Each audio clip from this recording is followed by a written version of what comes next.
STLP, and in the top right corner, click Lunch and Learn. And every one of these has been archived at that website. These are also on the JSpace Digital Learning Channel YouTube. And it's got a playlist. There's a playlist called STLP Coordinators, and you can click on that as well, and you'll find every one of these. So today we are going to be talking about these new DPOJs that are new for 2021. Jeff just recently updated the DPOJ website, and on that website, he has given you a due date of February 19th. So very cool. Now we have an actual date to go along with when DPOJ, kind of a final thing. So let's look at my screen here on the STLP website. If I go to DPOJ, it's going to bring up this site, and with Jeff's site, with the way Jeff has created this site, you always have to scroll down to find the good stuff. So when you scroll down, you're going to see the usual products, exemplars, which we talked about in the past. You can see past winners. You can get frequently asked questions, and you can register, but not yet. Look for the registration probably within the next couple of weeks. He usually does it. He usually cuts it pretty close, to be honest. So it might be like 2 weeks before the deadline, before this thing opens. So just be aware of that. Don't get worried if it's the end of January and this registration is not open yet. So that being said, we scroll down and we see there's the due date. Submit projects via the registration portal by 2/19/21. Last week it still said the 2020 date. So it has been updated to the 2021 date, which is great. And then here he's got that little short video that shows you how to create that special Google Drive folder, so people can access your school's DPOJs, which is great. And I thought the STLP super sheet was on here somewhere. I must be missing it. That's okay. I'll go to bit.ly.STLP super sheet. And you see there in yellow the new categories, okay? There's augmented reality, which I did not cover. Interesting enough, yesterday when I was doing this, I saw 4 new ones, and I totally left off the Kate product and the augmented reality. That's okay. With augmented reality, your students are going to use these tools to create you've seen this before, where people have brought on their phones and they put a tiger in the room with them.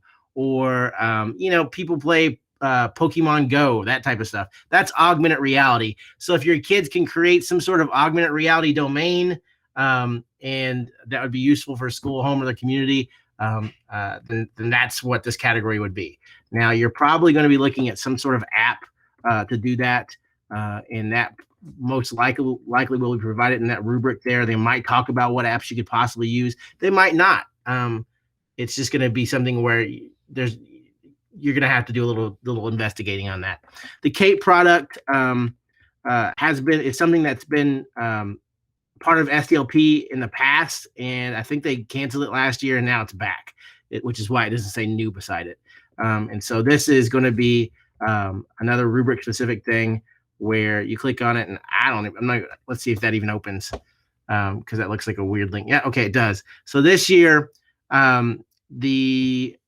nope, that's last year's rubric. Okay, so we're not going to talk about the Kate product right now because that's still last year's rubric. So ignoring that, but these new ones here, Kentucky Travel, Media Literacy Awareness, and the Minecraft Kentucky Farming and Original Photo Essay are all things that I kind of investigated yesterday, and I'm going to talk to you about how your kids can compete in that. And so with some of these, there's a rubric already available for Minecraft Kentucky Farming that's there. With Media Literacy Awareness, there is no rubric yet. So all you have is the description to go on, all right, for this one right now. Let's see, Kentucky Travel, that one does not have a rubric yet either. In Photo Essay, that one just got put up, if I'm not mistaken, because I don't believe that was there yesterday. So that's great that that's there. Excellent. All right, so that being said, I'm going to, in the chat, I'm going to share my presentation with you, okay? And so I've just added on to this presentation that I already did for DPOJ, okay? So what I did is earlier in the year, in December, I talked about the different DPOJs, and these people helped me, Danielle and Elaine and Steven. And we went through all the DPOJs, what it is. We talked about digital art and graphic design. We went over, how you can use Google Drawings for this, just a really quick thing. These are some of the categories, You can skip through this at your own leisure. But I added a section now, new for 2021. And so new for 2021, Minecraft Kentucky farming. Okay, so you've basically got to build a working farm that you might find here in our Commonwealth. And then you record a 3-minute or less screen capture overview of the farm. Now, you're thinking, when we had Screencastify available for students last year, this would have been really easy for them, right?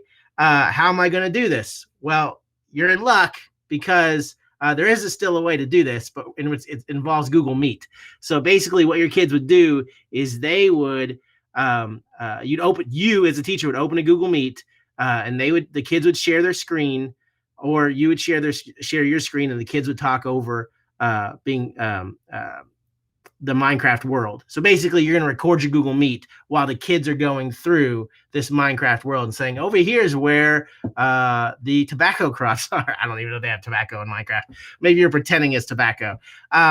Or over here is where the pigs are, that kind of stuff. So anyway, you're going to use Google Meet to record that. So basically build a working farm that you might find here in our Commonwealth. The idea is to research what kind of farms there are in Kentucky. What does that look like? And then build one that would be a kind of a model of that. And you can also take a farm, if there's a farm in Kentucky, that a kid knows of, they can try to build a replica of that. So it doesn't have to be a made up farm. It can be a farm that they've seen somewhere out in Kentucky, and they can build a replica of that. So that's the challenge this year in Minecraft Kentucky farming. That rubric is available on the STLP Super Sheets, so check that out, particularly if you've got kids interested in Minecraft. All right. The next category is original photo essay. So you've seen photo essays before, and luckily that rubric is up now. Basically, it's 5 or 10 photos that tell a story without words. In this example from a kind of a web magazine, this is these kids have got water, and to me this looks like maybe like a kind of like a village somewhere, possibly in another country, and they've got running water, and look what they're doing. They're drinking it. They're washing their face with it. They're washing their feet with it. They're drinking. So basically, this tells a story, right?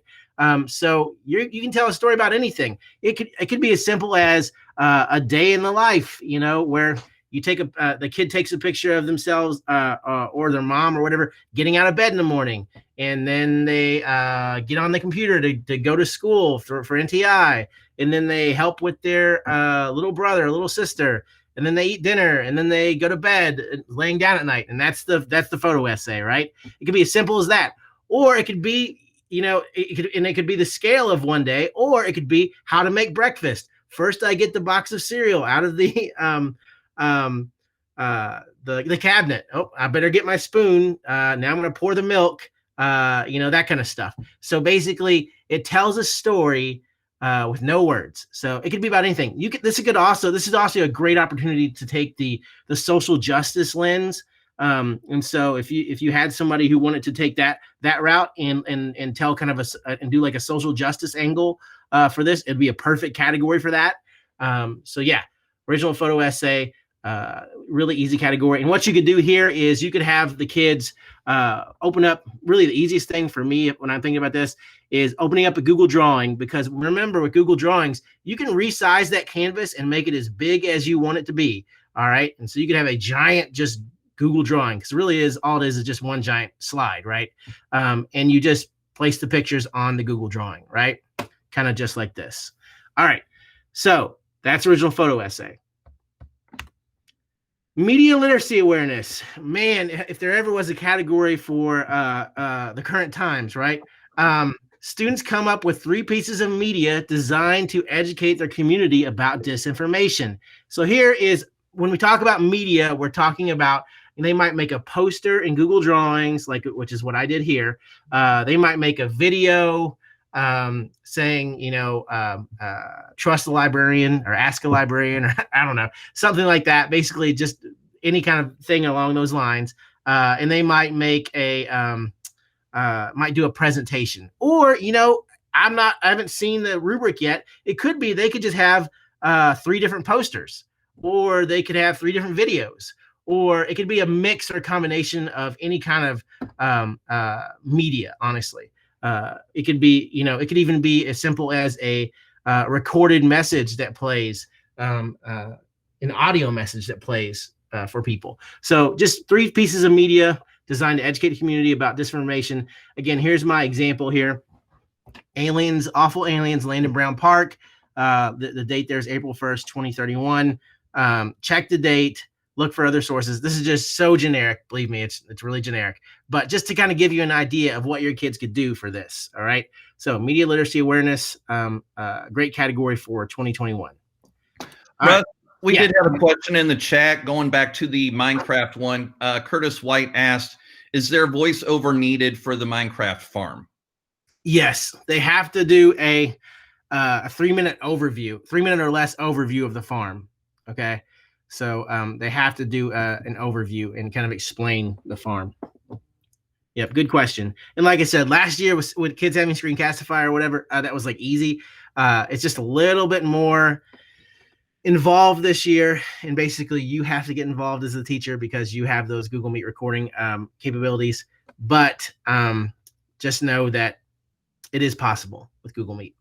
And actually, it might make it better that the kid's presenting to an adult, and it's being recorded as opposed if they're doing it on their own. So, yep, it might help. Exactly.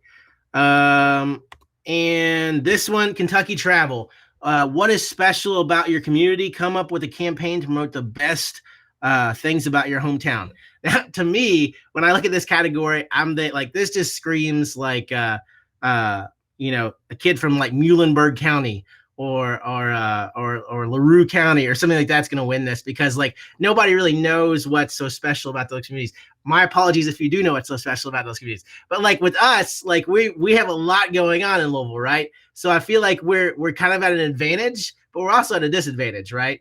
But yeah, there's lots of things they could do here. What's special about Louisville, and come up with a campaign to promote the best things about Louisville. And when we talk about campaign, it could be something where they create posters, just like the media literacy awareness of, just promote Louisville in Google Drawings. They could create a presentation. They could create a Google site. They could create videos, just something to promote Louisville and like why it's such a special place. Why would people want to travel here? And so those are my new for 2021 categories on DPOJ, right? Any questions on that? On any of those categories?